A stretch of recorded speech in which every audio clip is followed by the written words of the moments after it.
Hello everyone, David Paveo here of Soaring Solo Community. Jessica has asked us to put on video any helpful hints or tips, if you will, that we have been using to help us with our solo show process in getting the show on its feet.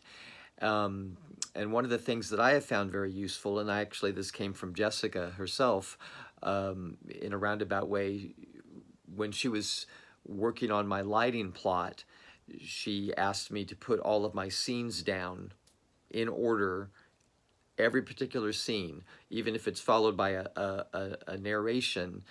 The narration is also a scene.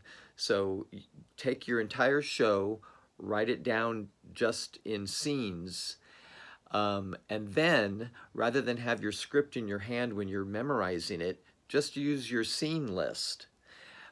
Because you know your show, it's your show, you've lived it, particularly if it's an autobiographical show. But the main thing that you want to remember in doing solo theater is the order of the scenes so that you don't leave something out. It doesn't have to be letter perfect or line perfect, but you want to get that scene down.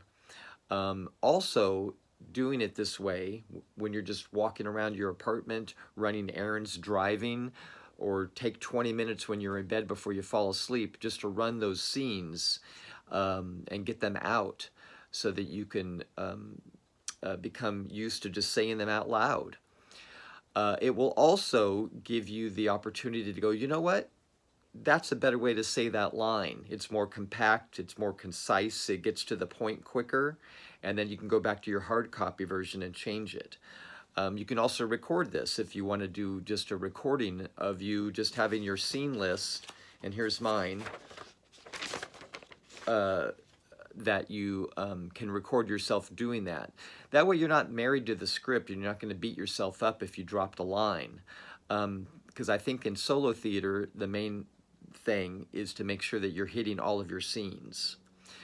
Cue lines, very different. You have to hit your cues because you're cueing somebody in the booth, your tech person, or your stage manager. So you want to make sure that you're singing those lines. But when you're just rehearsing, I find it's to put the script down and just do your scenes just to make sure that you get them in order. Hopefully this will be useful for you when you're running your show before you get it on its feet before your first performance. And I hope to see all of you at Fringe to see my show Adventures in Caregiving, running at Zephyr Theater on June 9th, 13th, and 29th. Thank you.